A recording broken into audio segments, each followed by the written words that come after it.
Hey guys, welcome back. Today we are going to be making the perfect white sushi rice. So stay tuned, let's go. What you're going to need for sushi rice, you're going to need short grain or medium grain rice. This is medium grain and this is my favorite brand, so here we go. Right. You're going to need rice vinegar and you're going to need salt and sugar, and that's it. First thing you want to do is measure your rice out. I'm going to make 2 cups of rice here.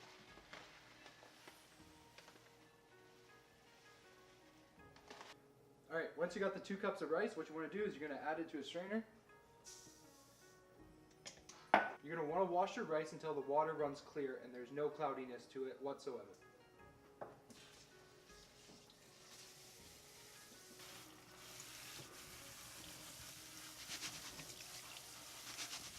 So once you have washed all of your rice, you just want to drain all of that water out and then add it to your pot.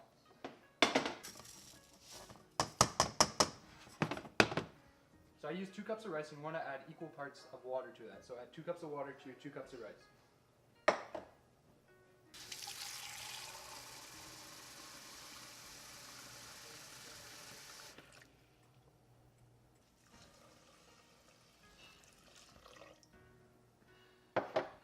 Now you just want to put your rice onto the stove and turn it to high heat and get a boiler. So boil it and mix it at the same time, and once it boils, put the lid on it and simmer it for about 20 to 25 minutes.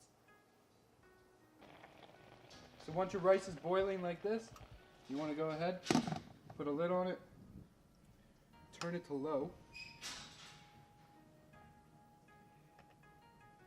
and set a timer for about 20 minutes.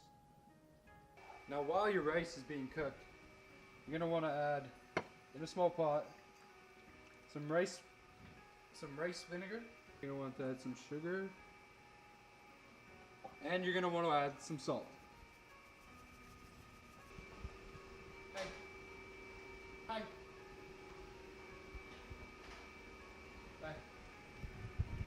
And you're going to want to let that boil, and you're going to want to mix it up. Alright, once your rice is done, and your sushi vinegar is done, you want to go ahead take that off, look at that. And without fluffing your rice, you want to drizzle that vinegar a little bit over top, and then you want to mix it in a bit and add the rest.